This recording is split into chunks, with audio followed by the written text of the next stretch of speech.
Hello friends, this is Music Man from Miss Van Cave, and there's one more thing that is real wealth. One more, and I've got to share it with you. Because it's the most important of all. If you can get this one in order, then everything else really starts to come into focus. And it gives you perspective. And it makes you feel happy inside. And it makes you just feel like life is worth living. And it makes you realize how special and how precious each one of us really is. Coming right at you right now.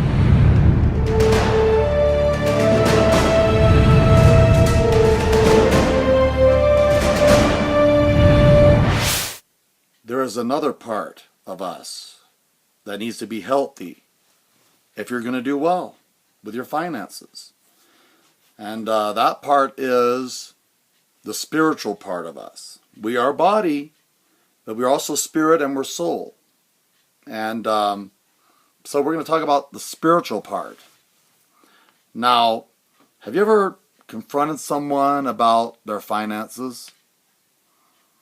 And do you notice how that they, evade certain questions? How they're lying by omission? How they're embarrassed? How they're ashamed? They think, all of us, we think of ourselves, we're intelligent.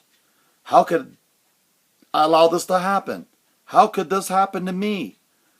I did not plan for this. I was too smart for this. I was told, I was warned, and yet I fell for it anyway. Well, what do men tend to do? Well, they tend to lie by omission. They tend to lie. They tend to evade. You ask people, what is your job? And if they start telling you a paragraph, they're lying to you. They should be able to answer it pretty quickly. Like you ask me, what is your job? I'm a choir teacher. 2 words.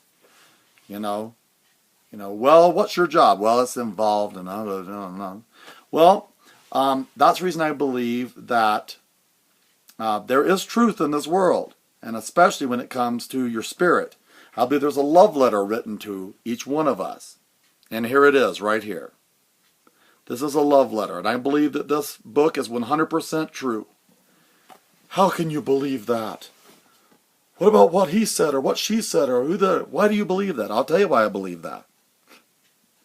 Because the men that wrote this book were brutally honest. If it would have been written by men alone without God's inspiration, I think this book would have been a lot different. Do you really want to paint yourself in the light that these men are painted in? Let me show you something. One of our great men of faith is Abraham. Did you know he's a liar? Did you know he passed that generational curse on? Isaac was a liar. Did you know then after Isaac, Jacob was a liar and a deceiver? Now, think about that. Wouldn't you want to make the Hebrews look a little better than that? Moses was a murderer. Moses had an anger management problem. He struck the rock instead of just speaking to it, and he wasn't allowed to go into the promised land. Wonderful David, a man after God's own heart. He took Bathsheba, another man's wife, into his home, had sexual relations with her, got her pregnant, and murdered her husband. Now, would you want, if your name's David, would you want that said about you in a book for people for all generations to read? Think about it. Wouldn't you want to take that part out? Just have the great part about you being a great warrior and the good things that you did? It's human nature. It's what we do. We don't want to talk about our faults. I mean, watch how a guy reacts when his wife starts talking about his faults, or how a woman starts reacting when her husband starts talking about her faults. We don't like that stuff. It's just part of who we are. It's the way we're made up. Kid with chocolate, it starts when they're little. They have chocolate all over their mouth. Did you eat the chocolate? Mm-mm. Well, how did the kid know to be like that? It's little, innocent little child. How did it know to lie? But it has chocolate over its mouth. It's in us. Sent us already. So that's the reason I do not believe the Bible was written by men. Let's go to the New Testament. Think about Peter. When Jesus needed him most, he cussed and said he never knew Jesus and ran away. Thomas wouldn't believe Jesus could do what he said he did. Would you want to be known as Doubting Thomas the rest of your life? Paul was a murderer. He stood right there, and watched Stephen be martyred and be stoned to death. He drug Christians back in chains to Jerusalem and had them killed. And he wrote most of the New Testament. So wouldn't you want that stuff kind of, covered up? Matthew, a thief. Okay? One of the prophets, I think it was Hosea, was married to a prostitute because God told him to marry a prostitute. What this is all about is that the Old Testament was showing how depraved we really were. I mean, murder, rape, incest, adultery, sodomy. Go on down the list. It's all there. If they ever made a movie based off the Bible, it would be rated X. People would be running out of the theater because it's so graphic. Mel Gibson came the closest, and people couldn't take it. They were sitting in the theater like, oh, his skin is being ripped off his body. And that's not even realistic. It was worse than that. They said he was literally beaten to the point he was unrecognizable. So the reason I believe that the Bible was inspired by God and not just written by men is because that we're fallible. We want to make ourselves feel better and look better than we really are. If you wrote a book about me, I wouldn't want you to be brutally honest about every mistake I made and everything that I did. Especially when it comes to, turning my back on God. That's pretty brutal stuff. Yet, there it was. Noah slept with his daughters and got them pregnant. Got drunk. And then people, they can't accept Jesus. I mean, Jesus turned water into wine. His favorite people to hang out with were thieves, criminals, politicians, and prostitutes. And murderers. A couple of his disciples were actual hitmen.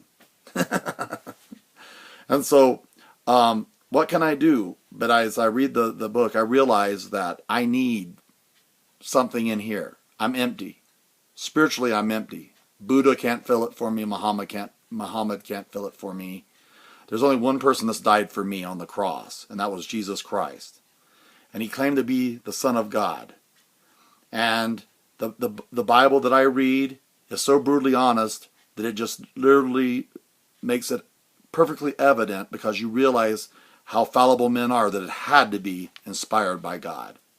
And for me, it's very important that I'm also spiritually healthy. When I read Proverbs, when I read those scriptures, they're there, they're sound, they're good advice, they're intelligent. Did you know the guy that wrote Proverbs, Solomon, fell away from God because of all the foreign women he married and ended up probably dying away from God? True. Sad, but true. Anyway, God, I want, when people are around me, to literally feel the love of Jesus exude out of me. And that's I want to be filled with the presence, with the Spirit of Jesus Christ. That's how I want to live. And that's where I find contentment, because if the whole world falls apart, 401ks collapse, the whole economy goes down the tubes, if I have Jesus Christ, I know that I have everything. And he loves me, and I know he does, because he took my place and died on that cross. And so I have no choice but to bow my knee to him and to call him Savior and Lord and to give my life over to him, because I know he loves me. How can you not love a God like that? And I love him, and I will. He's my choice. He's the one that comes in and he fills me spiritually. And he gives his love letter to me, gives me perspective. I see the world as it really is. And I realize that we're not just a physical being. What a cruel joke that would be if that's all we were. We're also a spiritual being. I realized that when I was a small kid and we go into funerals and look at my relatives who had died and passed on, and I looked at their body and realized it's not them. It's not them. They're gone. It's a shell. It's a cocoon. So, you can do all the other things that I told you to do. But if you still have that hole in your heart that for me only Jesus Christ can fill, He is my choice, you're going to be empty. You're not going to be satisfied. He's the only one that can satisfy. There is no security in this world except on Jesus Christ. Money can be for provision, but it is not going to bring you any security. It's not going to help you to sleep any better at night. Anyway, take care and God bless. Bye.